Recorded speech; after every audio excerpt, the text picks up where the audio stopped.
Assalamualaikum warahmatullahi wabarakatuh. Berjumpa lagi dengan saya Afif Afandi, guru SDN Cakung Timur 06 dalam diskusi 9 mata kuliah studi komparatif pendidikan dasar di berbagai negara yang akan membahas topik sistem pendidikan di negara-negara maju OECD non-Asia. Selamat menyaksikan. Pertanyaan pertama dari diskusi kali ini adalah, menurut Anda, apakah masalah pendidikan di negara maju dalam artikel ilmiah juga dirasakan di sekolah? Jika iya, apakah persamaan dan perbedaannya? Jika tidak, jelaskan alasannya. Saat Anda menjelaskan pertanyaan, sebutkan nama sekolah dan daerah Anda. Nah, untuk masalah pendidikan di negara maju sendiri, yang saya baca adalah terkait ketimpangan pendidikan yang terjadi, yang tidak merata secara regional dan sosial ekonomi. Seharusnya pendidikan memberikan kesempatan yang adil bagi semua orang dan menghasilkan siswa yang berkualitas tinggi. Tapi kenyataannya di negara maju, dua hal ini sulit dicapai secara bersamaan. Pada saat ini saya mengajar di SDN Cakung Timur 06. Terkait masalah ketimpangan pendidikan yang ada di negara maju juga terjadi di lingkungan sekolah. Adapun persamaannya adalah terletak pada ketimpangan pendidikan yang disebabkan oleh faktor sosial ekonomi. Di sekolah kami, saya melihat bahwa siswa yang berasal dari keluarga yang mampu cenderung memiliki akses pendidikan yang lebih baik, seperti ada les privat, perangkat teknologi, dan buku bacaan yang menunjang. Sementara siswa dari keluarga yang kurang mampu sering kesulitan untuk memenuhi kebutuhan dasar pembelajaran. Nah, untuk perbedaannya, di negara maju seperti Amerika dan Korea, pemerintah sudah jauh lebih besar dalam memberikan dukungan dana dan kebijakan. Sedangkan di Indonesia, terutama di sekolah negeri yang ada di daerah urban Jakarta, bantuan pemerintah masih belum sepenuhnya merata dan efektif menyasar ke kebutuhan siswa yang ada di lapangan.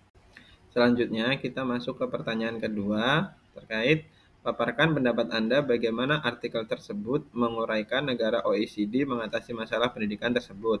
Dan jelaskan pula bagaimana keterkaitan isi artikel dengan materi modul 7 studi komparatif pendidikan dasar di berbagai dasar negara. Negara-negara anggota OECD, Organisasi untuk Kerjasama dan Pembangunan Ekonomi, berupaya mengatasi masalah ketimpangan pendidikan dengan mengelompokkan kebijakan mereka ke dalam 5 kategori utama berdasarkan hasil analisis text mining. Yang pertama, ketimpangan di sekolah dasar. Nah, upaya yang dilakukan adalah fokus pada akses dan kualitas pendidikan dasar yang merata. Kedua, reformasi dukungan untuk mahasiswa. Hal yang dilakukan adalah memberikan bantuan finansial dan program dukungan agar pendidikan tinggi lebih inklusif. Yang ketiga, pengakuan keberagaman migran. Hal yang dilakukan adalah program pendidikan yang menghargai latar belakang budaya dan bahasa siswa migran. Kemudian yang keempat, legislasi ketimpangan pendidikan. Hal ini dapat diupayakan dengan penerapan hukum untuk menjamin keadilan dalam akses pendidikan.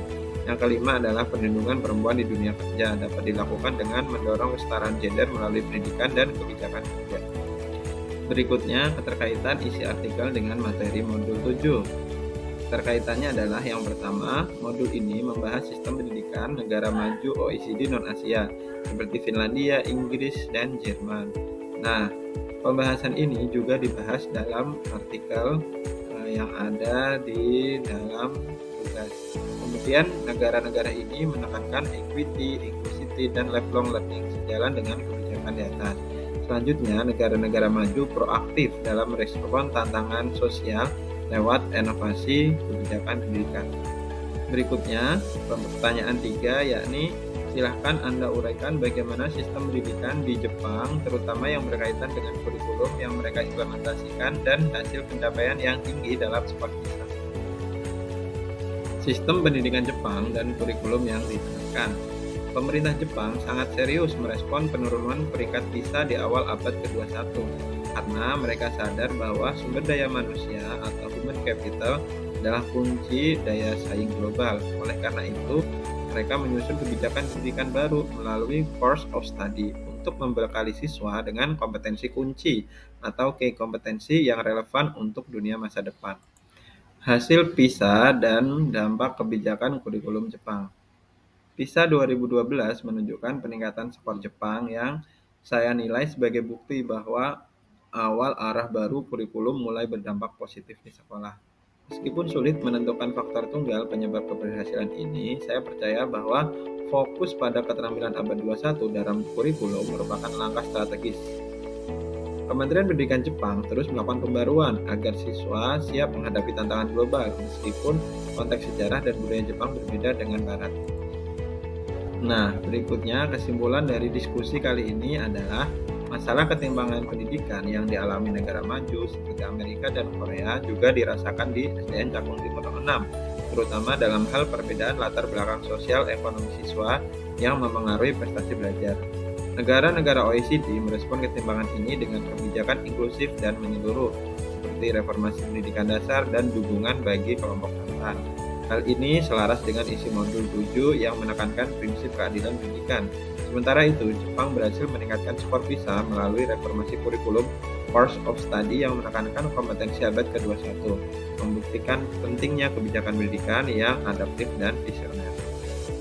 Demikian pembahasan diskusi dari saya. Terima kasih, semoga bermanfaat. Wassalamualaikum warahmatullahi wabarakatuh.